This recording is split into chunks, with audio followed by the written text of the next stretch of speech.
Welcome to another episode of Shadows of the Tarot. Gerald had only just moved to this quaint, peaceful town, hoping to leave behind the ghosts of his past. At 21, he was finally ready to start fresh, to carve out a life untethered from the memories that had tormented him for so long. Back home, every street corner whispered of painful experiences, but nothing haunted him more than the sight of that looming church, the one that had cast a shadow over his entire childhood. It was a symbol of everything he wanted to escape, a place that had left scars too deep to fade. The time had come to break free, to move on, and to embrace the unknown. Though the town was quiet, almost sleepy, it had its own charm. The annual fair was one of the few lively events, so Gerald decided to attend, hoping to immerse himself in his new surroundings. Strolling past vibrant stalls lined with homemade goods, he picked up fresh vegetables and a few artisanal sauces to stock his pantry. The scents of roasted nuts and sweet pastries filled the air, mingling with the distant sound of laughter and carnival games. As he wandered deeper into the fair, he noticed a small, dimly lit booth tucked between two larger stalls. A wooden sign with delicate gold lettering read, "Tarot Readings by Elise."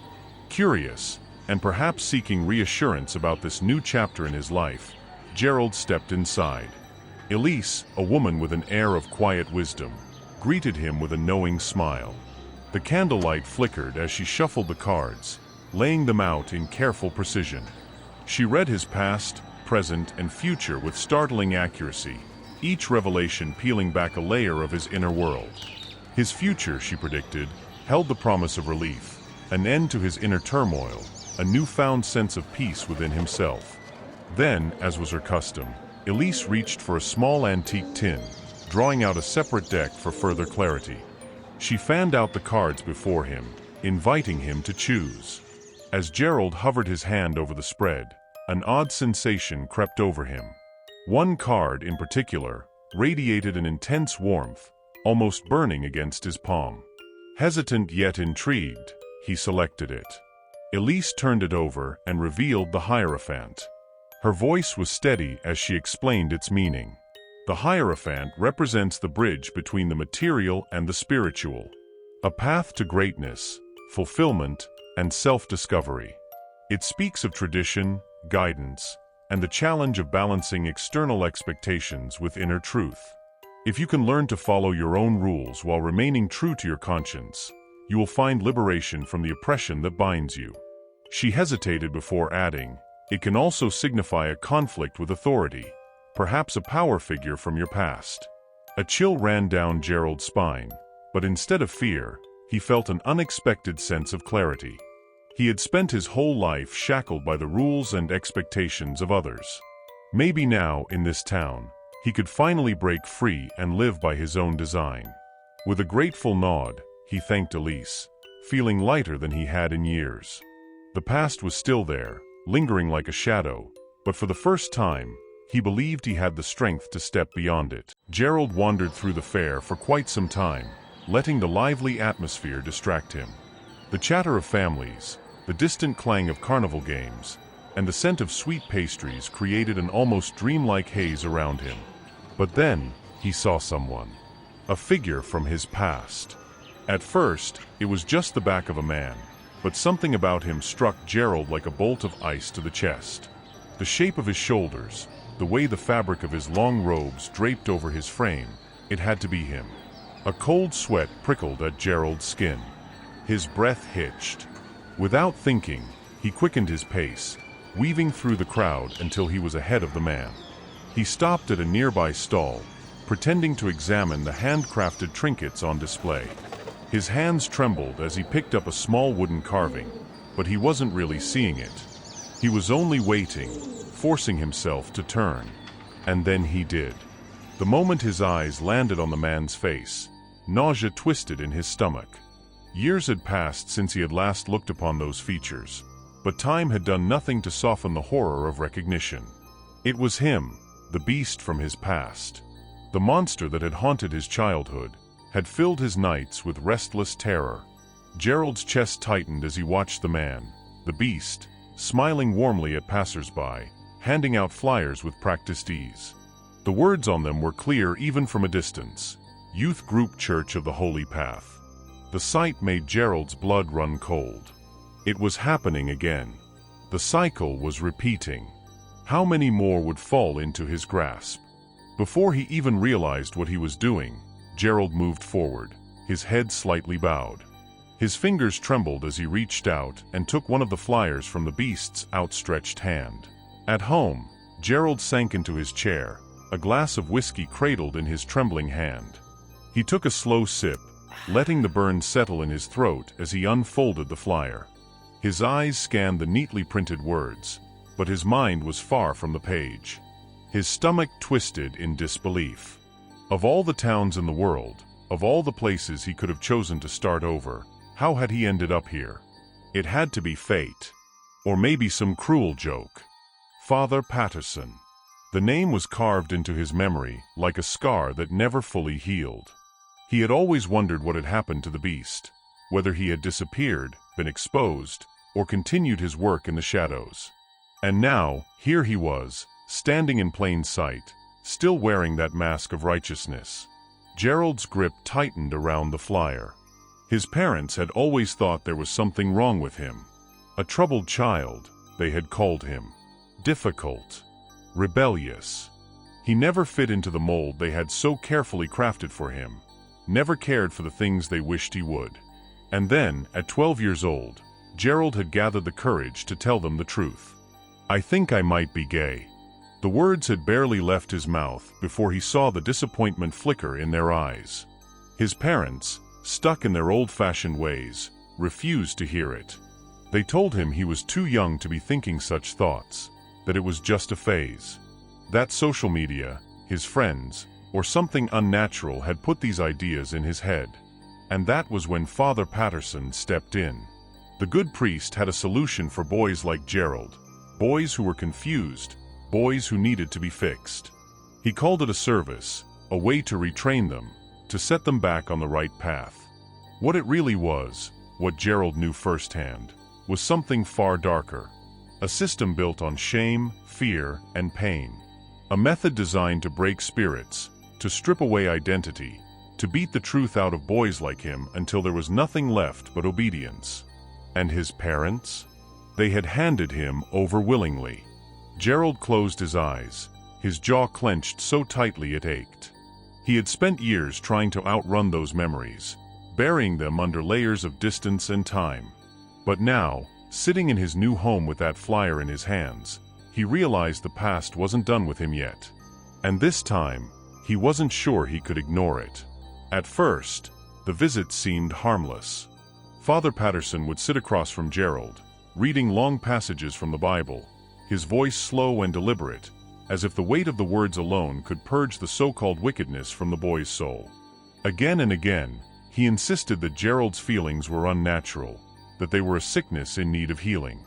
But Gerald had always known who he was, and no scripture, no sermon, was going to change that. By the fourth visit, he had had enough. "This is bullshit," Gerald spat, his 12-year-old voice shaking but defiant. "You're full of it. I know who I am, and nothing you say will change that." A shadow passed over Father Patterson's face. His smile tightened. His fingers curled around the edge of his desk. That was the moment the priest decided that words were no longer enough. The cane came out. The orders were given.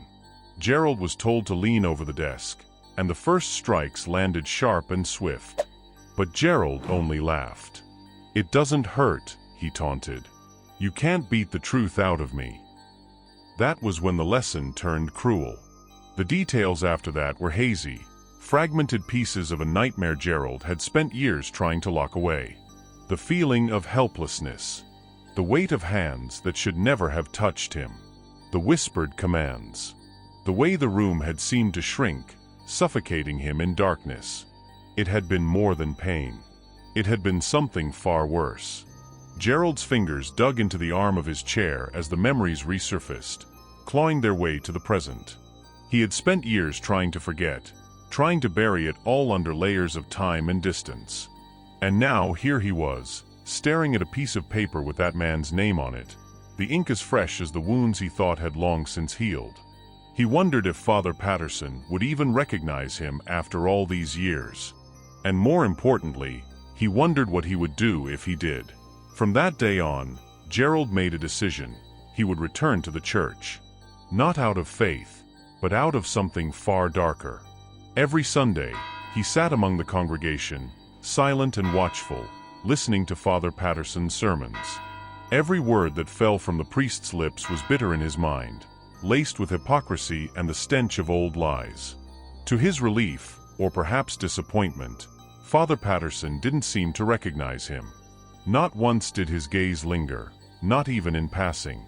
Gerald had spent years wondering what had become of the beast, hoping that maybe time had done its work, that perhaps Patterson had rotted away in some forgotten grave. But no, he hadn't been punished. He hadn't disappeared.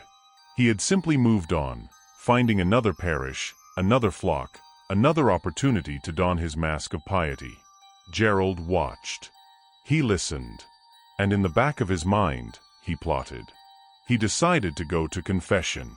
Inside the dimly lit confessional, Gerald took a slow breath, steadying himself. Then, in a calm, measured voice, he told Father Patterson, "I'm gay." There was a pause. A flicker of silence stretching too long.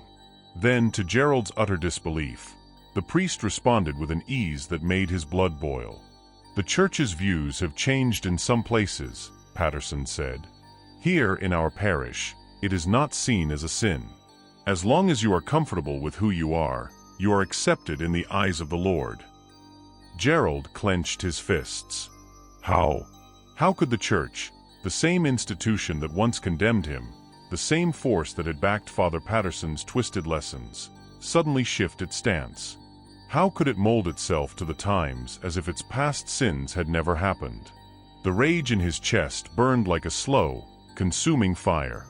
"But perhaps," Father Patterson continued, "you belonged to a more traditional denomination before. Ours is a progressive church. We do not frown upon such things here." Progressive? Progressive? Gerald left the confessional feeling hollow, defeated. His tormentor had moved on, evolved, absolved himself of guilt without so much as a scar to show for it. Did he even remember? Did he ever lose a night's sleep over the boys he had beaten, shamed, broken? No. Gerald wouldn't let this stand. As long as Father Patterson's feet graced this earth, Gerald's soul would never find peace. The next Sunday, he stayed behind after service, waiting for the last of the congregation to trickle out. When the church fell silent, he approached Father Patterson. "Father," he said, his voice steady, controlled, "I need to make another confession. A private one." Father Patterson regarded him with mild curiosity before nodding. "I'm afraid it will have to wait until next week. I have a prior engagement."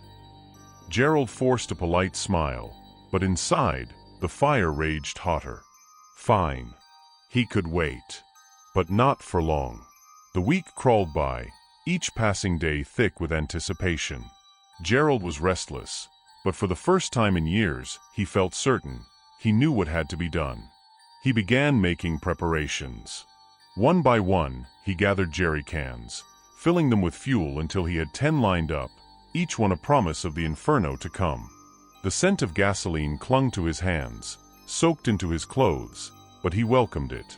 Each night, before closing his eyes, he stared at the image of the tarot card on his phone. The Hierophant.